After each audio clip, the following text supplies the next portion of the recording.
Well, thank goodness for that. Just when I thought Westworld was going to become an overblown, self-indulgent mess that was more concerned with tricking audiences than entertaining them, along comes the Riddle of the Sphinx to put my weary mind at ease. Westworld, despite its grand scale, can be whittled down into 4 stories: Dolores and her robot revolution, William taking part in Ford's quest, which also includes illuminating, flashbacks, Bernard and his Legionesque weakness in recognizing reality from memories, and Maeve trying to find her daughter. Even so, I'm still feeling a little disappointed that Dolores' story is the one I find the least interesting so far, but no matter, because William and Bernard take center stage this week. William and Bernard share a deep connection that is seated all the way back to Season 1. They have never met, at least not so far in either the past or present, but they were both introduced to us as character half-formed but presented as fully formed. Bernard was revealed to be the robot replacement for Westworld's co-founder Arnold, and William was revealed to be both the wet behind the ears White Hat and the Man in Black. Both of these reveals were a huge part of Season 1, but it's with this information that was denied to us for so long, which has allowed both William and Bernard to become richer characters. The key to the Riddle of the Sphinx success isn't just this newfound richness, it's how Westworld has evolved into a show that has learned how to balance its narratives better. The long-form mysteries of the first season were a huge factor in keeping viewers interested, while also making them feel clever when they guessed the answers to said mysteries correctly. This approach, as with many mystery box stories, can quickly grow stale, and there has already been some criticism from fans and critics that Season 2 has doubled down on this method of attack. The Riddle of the Sphinx completely changed my thinking on this matter.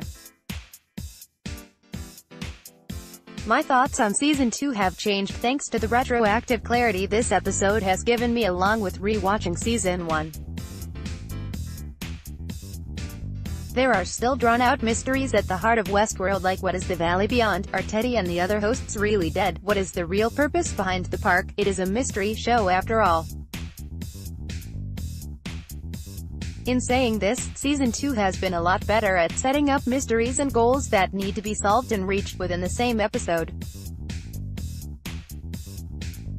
Season 1 was a version of Westworld that worked better on a binge watch, but Season 2 balances the need for episodic storytelling merged with the full narrative of its serialized story. The mysteries and goals that need to be discovered and achieved in the Riddle of the Sphinx are simple and direct. For President William, the goal is to survive and beat the Confederates that Teddy let loose last week. In the past, it is the quest to merge a full human consciousness to a host body. In this case, the guinea pig is William's father-in-law Jim Delos. This episode continues to utilize the connection between William's present and past selves. Jimmy Simpson and Ed Harris did great work in the first season, but knowing that they're the same person brings a new purpose to their scenes. Much as Reunion did, the parallel narratives of old and young William further reveal how one man became the other, which is helped immensely by Harris taking over from Simpson in the third sequence with Delos. It's through these scenes, which are elevated by the return of the wonderful Peter Mullen as Delos, that William's true plans for the park are revealed. He is using his father-in-law's consciousness merged with the host body, not only to try and bring his mentor back from the dead but to offer the chance of eternal life to those willing to pay top dollar for it. Unfortunately, it never works. Delos' mind refuses to merge and, after 134 attempts, an old and embittered William, who can only see the flaws in people, leaves this version of Delos to rot. Conversely, in the present, William plays the hero by saving Lawrence and his family from the Confederates, who victimized Lawrence's family in a similar way that he did during his pursuit of the maze. I've got to give it to Robert, this is very much a game for William. As well as this, the episode's ending confirmed my theory that last week's mystery guest was indeed William's daughter.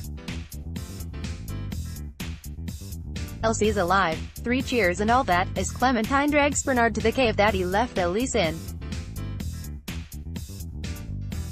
Bernard is still unsure of when he is, though his flashbacks do clue us into Ford's other plans. It is revealed that Bernard had a team of scientists create something which I'm guessing is another consciousness before he had the drones murder them all. Add to this the fact that Elise and Bernard have to dispose of the last version of Delos, who resembles Sam Neill in Event Horizon, and questions that have been set up are answered in a manner that is immensely satisfying. 10 out of 10. The Riddle of the Sphinx is mainly William's episode, but credit has to go to co-creator Lisa Joy's stunning direction. This is Westworld at its best, so let's hope Dolores' story can gain the same momentum next week.